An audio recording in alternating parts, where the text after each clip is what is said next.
कोलकाता से बीरभूम जाने के लिए लगभग 2 घंटे का समय लगता है, लेकिन काफ़ी आंधी तूफान होने की वजह से उस दिन अजय नाम के एक मास्टर को कोलकाता से बीरभूम तक जाने में लगभग 5 घंटे का समय लग गया। नौकरी के 3 साल में वो इन बदलाव से बहुत अनजान था। वो शहर छोड़कर एक दूर गांव में पहली बार एक अनजान जगह पर जा रहा था। दोपहर की 2 बजे वाली ट्रेन में बैठते ही बहुत तेज आंधी तूफान और बारिश होने लगी और साथ ही वो भयानक डरावनी सी बिजली की कड़कड़ाहट। शाम के लगभग 7:30 बजे वो बीरभूम स्टेशन पर पहुंचा। तेज़ तूफान के चलते स्टेशन पर 2 से 3 फेरी वाले दिखाई दे रहे थे। उनके अलावा स्टेशन पर और कोई नहीं था।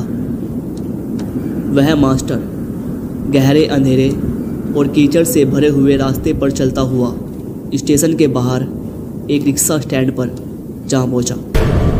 वह यह देखकर चौंक जाता है कि वहाँ पर कितने रिक्शा खड़े हुए हैं, लेकिन एक भी रिक्शा ड्राइवर वहाँ नहीं है। ये देखकर अजय मास्टर के रोंगटे खड़े हो गए। लगभग 2-3 घंटे से ये आंधी तूफान बहुत तेज़ी से चल रहा था, लेकिन अभी थोड़ा कम है और यही सही मौका है। जल्द से जल्द अजय को कदमपुर स्टाफ क्वार्टर में पहुंचना होगा। लेकिन वो अकेला बारिश और तूफान के इन हालातों में कैसे पहुंचेगा? बारिश और तूफान की वजह से बिजली भी चली गई है। एक भी स्ट्रीट लैंप नहीं जल रहा। काली अंधेरी रात ने रास्तों को अपनी काली चादरों से ढक दिया है। सामने का कुछ भी साफ साफ दिखाई नहीं दे रहा। बस अपने फ़ोन की टॉर्च के सहारे वो इस अनजान रास्ते से अपनी मंजिल तक कैसे पहुंचेगा? यही सब उसके दिमाग में चल रहा था। तभी उसने देखा कि लालटेन लेकर कोई व्यक्ति उसकी तरफ आ रहा है।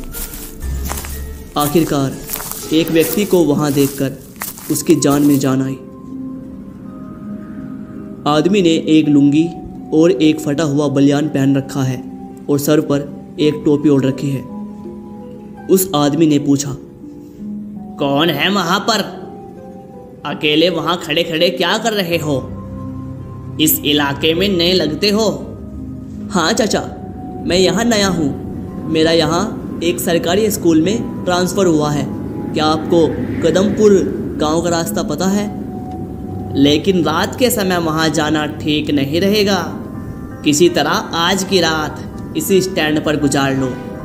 कल सुबह मैं खुद तुम्हें वहां छोड़ आऊँगा।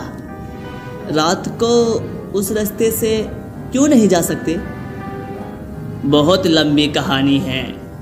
रहकर देखो यहाँ कुछ दिन, खुद ही जान जाओगे। अजय सोच में पड़ गया कि इस जगह पे इस मौसम में कि अपने सामान के साथ इस तूफ़ानी रात में रहना असंभव है। इसके अलावा सांप और बिच्छू के काटने का भी खतरा है। उसे किसी भी तरह क्वार्टर तक पहुंचना ही है। चाचा, आपको मेरे साथ आने की ज़रूरत नहीं है, बस आप मुझे रास्ता बता दीजिए। चाचा ने इस बार कुछ नहीं बोला। चाचा ने लैंटर्न को अपने चेहरे के पास रखा और पीछे मुड़ते हुए उसे अपने पीछे आने का इशारा किया। अजय एक हाथ में सूटकेस लिए और दूसरे हाथ में छतरी पकड़े हुए कीचड़ भरे रास्ते से चाचा के पीछे पीछे चल पड़ा। थोड़ी देर बाद चाचा रुक गए। यहाँ से अब जंगल का रास्ता है। अगर तुम्हें कोई पुकारे तो पीछे मुड़ के बिल्कुल मत देखना, सीधे आगे बढ़ते रहना। कुछ ही दूर चलने पर तुम्हें कदमपुर गांव दिखेगा। अब मैं चलता हूँ, संभल कर जाना बच्चे। इतना कहने के बाद चाचा ने अजय को लालटेन दी और उसे अलविदा कहकर वहाँ से चल दिया। अजय उसी जंगल के रास्ते बहुत ही सावधानी से आगे बढ़ने लगा। अजय को घने जंगल से कीड़े मकोड़े और जंगली जानवरों की आवाज़ें आने लगी। अजय बचपन से ही बहुत बहादुर है। वो इन सब चीज़ों से इतनी जल्दी नहीं डरता, इसीलिए वो आगे बढ़ता रहा। वो एक पल के लिए भी नहीं रुका और आगे बढ़ता रहा। अचानक अजय ने अपने कंधे पर एक हाथ होने का अनुभव किया। उसके शरीर का रोंगटा खड़ा हो गया।